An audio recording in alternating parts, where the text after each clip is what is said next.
Tamam Hari Raya Santa Perawan Maria Bunda Allah dirayakan setiap tanggal 1 Januari.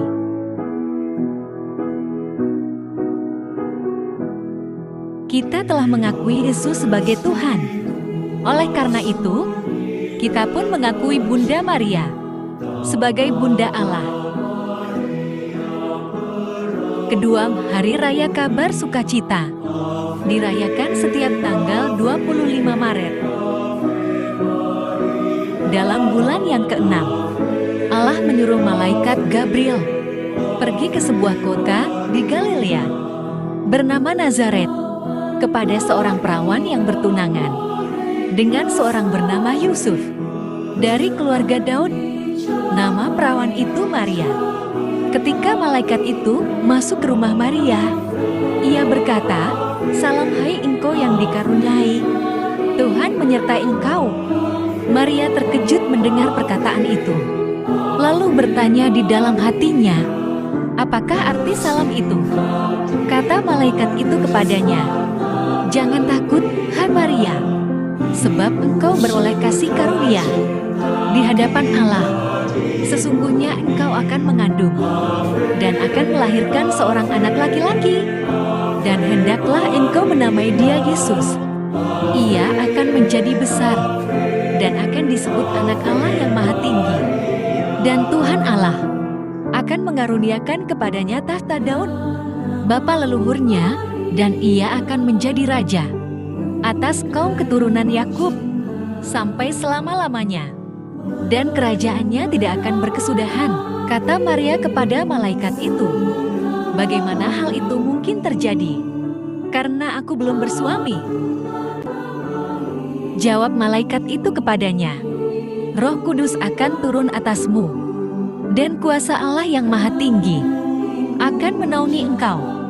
Sebab itu, anak yang akan kau lahirkan itu akan disebut kudus, Anak Allah.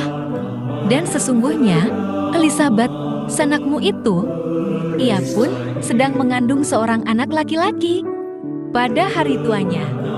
Dan inilah bulan yang ke-6 bagi dia, yang disebut mandul itu."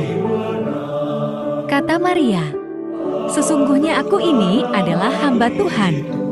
Jadilah padaku menurut perkataanmu itu." Lalu malaikat itu meninggalkan dia.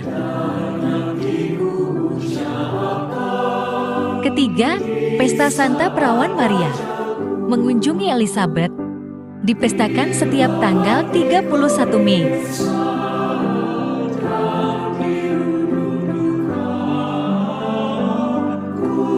Beberapa waktu kemudian, berangkatlah Maria dan langsung berjalan ke pegunungan menuju sebuah kota di Yehuda.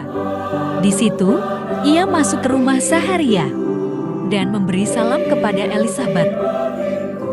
Dan ketika Elisabet mendengar salam Maria, melonjaklah anak yang di dalam rahimnya, dan Elisabet pun penuh dengan Roh Kudus. Lalu berserulah dengan suara nyaring, "Diberkatilah engkau di antara semua perempuan, dan diberkatilah buah rahimmu. Siapakah aku ini? Sampai ibu Tuhanku datang mengunjungi aku, sebab sesungguhnya ketika salammu sampai kepada telingaku, anak yang di dalam rahimku melonjak kegirangan. Dan berbahagialah ia yang telah percaya, sebab apa yang dikatakan kepadanya dari Tuhan akan terlaksana." Lalu kata Maria, "Jiwaku memuliakan Tuhan, dan hatiku bergembira karena Allah, Juru Selamatku, sebab ia telah memperhatikan kerendahan hambanya. Sesungguhnya, mulai dari sekarang, segala keturunan akan menyebut aku berbahagia. Karena Yang Maha Kuasa telah melakukan perbuatan-perbuatan besar kepadaku, dan namanya adalah kudus, dan rahmatnya turun-temurun atas orang yang takut akan Dia. Ia memperlihatkan kuasanya dengan perbuatan tangannya, dan mencerai-beraikan orang-orang yang congkak hatinya. Ia menurunkan orang-orang yang berkuasa dari tahtanya dan meninggikan orang-orang yang rendah.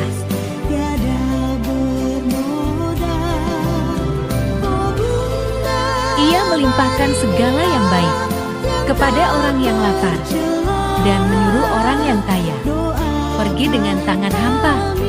Ia menolong Israel hambanya karena ia mengingat rahmat-Nya, seperti yang dijanjikannya kepada nenek moyang kita, kepada Abraham dan keturunannya untuk selama-lamanya. Dan Maria tinggal kira-kira 3 bulan lamanya bersama dengan Elisabet, lalu pulang kembali ke rumahnya.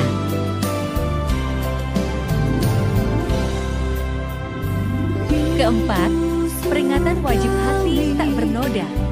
Santa Perawan Maria diperingati setiap tanggal 17 Juni.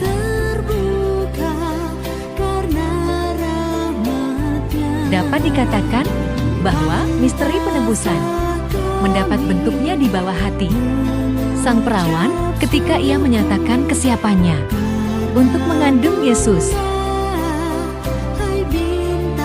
Sejak saat itu, berkat pengaruh istimewa Roh Kudus, hati itu, hati sang perawan maupun ibu, selalu menyimak karya putranya dan tertujukan kepada mereka semua yang telah dan tetap dirangkul oleh Kristus dengan cinta kasih yang tiada taranya. Oleh karena itulah, hati Maria tiada habisnya mengasihi, bagaikan seorang ibu. Ciri khas cinta kasih ibuan yang oleh Bunda Allah diresapkan ke dalam misteri penebusan dan kehidupan gereja diungkapkan dalam pendekatannya yang istimewa dengan manusia dan apapun yang terjadi padanya. Disitulah letak misteri Bunda Gereja yang memandangnya dengan cinta kasih dan harapan yang sangat istimewa, bermaksud meresapkan misteri itu secara kian mendalam dalam kehidupannya. Sebab disitulah juga gereja mengenali jalan bagi hidupnya sehari-hari, yakni setiap pribadi manusia. Kelima, Hari Raya Santa Perawan Maria diangkat ke surga, dirayakan setiap tanggal 16 Agustus. Dogma ini dipromulgasikan oleh Paus Pius XII pada tanggal 15 Agustus tahun 1950. Kita meyakini bahwa Bunda Maria adalah perempuan istimewa yang telah dipilih oleh Allah untuk menjadi tempat kediaman putranya. Ia dikandung tanpa noda dosa dan menjalani hidup dengan kesucian, dan akhir hidupnya juga mendapat keistimewaan dari Allah, yakni jiwa dan raganya terangkat ke surga. Keenam, peringatan wajib Santa Perawan Maria Ratu diperingati setiap tanggal 22 Agustus. Akhirnya, perawan tak bernoda yang tidak pernah terkena oleh segala cemar dosa asal, sesudah menyelesaikan perjalanan hidupnya di dunia, telah diangkat memasuki kemuliaan di surga beserta badan dan jiwanya.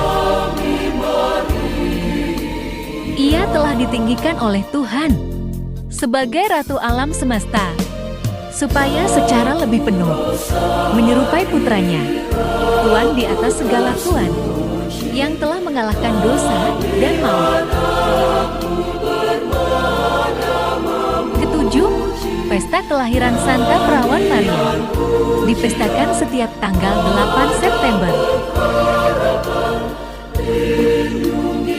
Maria telah ditentukan oleh Allah untuk mengandung putranya. Sebagai manusia, Bunda Maria pasti pernah dilahirkan. Ungkapan iman inilah yang dipestakan oleh gereja. Kedelapan, peringatan wajib Santa Perawan Maria berduka cita Diperingati setiap tanggal 15 September. Gelar Santa Maria Berdukacita diberikan kepada Bunda Maria dengan menitik beratkan pada duka cita dan sengsaranya yang kelewat batas selama menjadi ibunya Kristus.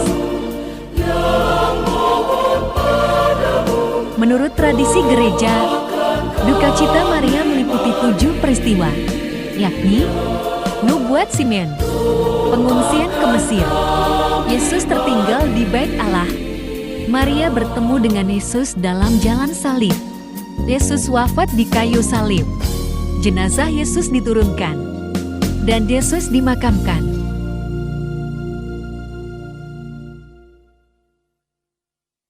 Kesembilan, peringatan wajib Santa Perawan Maria, Ratu Rosario, diperingati setiap tanggal 7 Oktober.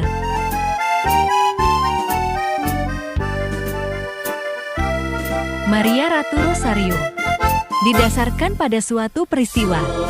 Peristiwa itu adalah mukjizat kemenangan pasukan Kristen dalam pertempuran melawan pasukan Islam Turki pada tahun 1571.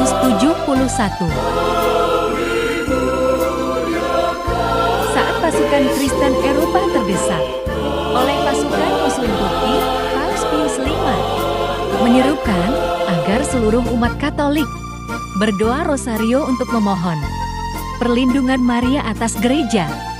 Doa umat itu ternyata dikabulkan oleh Tuhan. Pasukan Kristen di bawah pimpinan dan Johannes dari Austria berhasil memukul mundur pasukan Turki di Lepanto pada tanggal 7 Oktober tahun 1571.